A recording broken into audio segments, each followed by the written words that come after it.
The basic selection tools will get the job done most of the time, but for more advanced selection requirements, you need to look beyond those tools to more advanced selection techniques. There are a couple of tools and a couple of menu commands that can make complex selections easier than ever. Let's take a look. I'm beginning this video with the selection_02.ai file already open on my computer. And as you can see, we have an arrangement of these shapes on our artboard that we now want to change or modify in some way. Let's start with the basics. If I wanted to select, say, these top 7 items, there's a couple of ways that I could do this. I could use my trusted selection tool, and I can click and then shift click each one to get them all selected.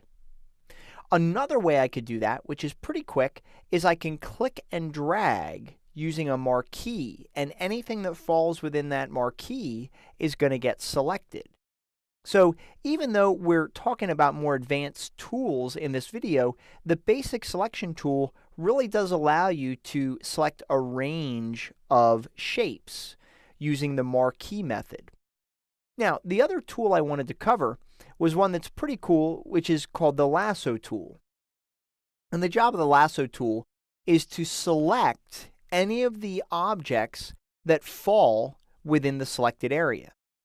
So using my lasso tool, I can click and drag around an area to select a range of content. Now, the thing about this lasso tool is that it's very precise, and you'll notice that there's some paths, or I should say points on the path that got missed and some that got included. So you have to be careful what you select. You have to really make sure that you select the area precisely. So sometimes in cases like this, it may not be as easy. Now, what you could do is we could go a step further. Maybe we want to select our shapes by color. So what I could do is I can use my magic wand tool. And what I could do is I'm going to click on this first shape, and you're going to notice that the minute I click on that, all of the other objects that have the same fill color are going to get selected as well. So this is pretty cool. This is a great way that I can select objects of similar color. Now, we do have some controls with this tool. So if I double click on the magic wand tool, it's going to bring up the magic wand panel. And you can see that by default, it is only selecting content with the same fill color. And then there's also a tolerance built in here. So you can see the default tolerance is 20. Well, let's see how that works. I'm going to go ahead and drag the tolerance way down. I'm going to go ahead and drag it down to like 1. And I'm going to go ahead and click off of that, and I'm going to click back on it. So that worked pretty well. It's still selecting the shapes that I want it to. Let's try the yellow. You can see that's working. Let's try the green. Now, what the tolerance is essentially doing is the lower the number, the more closely other shapes need to match this particular color. Now, let's see what happens when I drag the tolerance way up. I'm going to drag this up to 100. And now when I click on an object, you can see it's selecting everything. So it's essentially being very tolerant of what the other colors are and including them in the selection.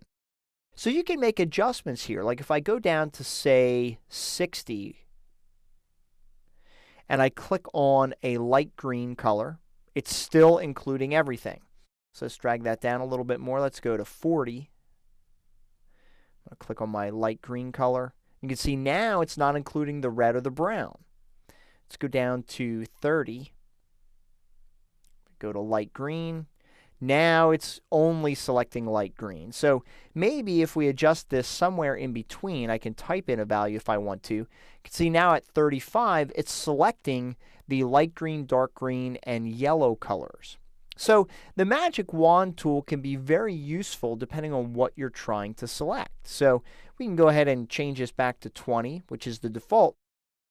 And then for more complex selections, what you can also do is include a stroke color, a stroke weight. So I could say only shapes that also have a 5-point stroke applied, or increase the tolerance to more or less so that it includes varying stroke widths. I can also search by opacity as well as blending mode. So this Magic Wand tool right out of the box does a pretty good job of allowing you to select the color that you're trying to change. But in addition, you can adjust the properties to include or not include other objects as well. So I'm going to go ahead and close that now. Now, the other way that we can select objects is I'm just going to grab my selection tool and select the brownish color here. What we could do is we can go to the Select menu, and we could choose Same, and then again we have very similar options as what we had inside of the Magic Wand panel. So if I choose Same Fill Color, as you might expect, it's going to select all of those brown shapes. And if I go to the Select menu, you can go to Same and choose Fill and Stroke, Fill, Blending Mode. All of these properties can be searched for.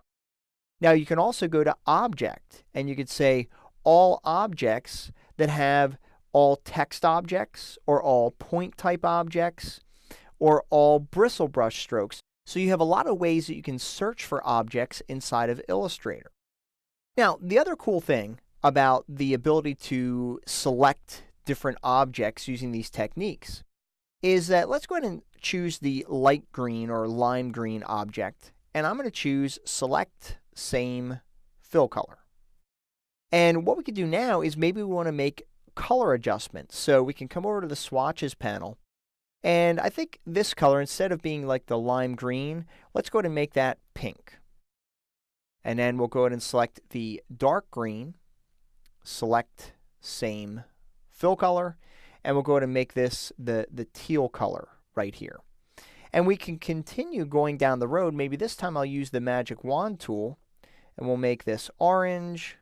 Maybe we'll select the brown and make that the lighter orange color. And let's see, we'll select the yellow, and we'll make that the dark blue color. So we just really adjusted the theme here. Now, you may not want to do this in a document like this, but what I'd like to show you is how we can save our selection. So with a bunch of objects selected, we can go to the Select menu, and I could choose Save Selection.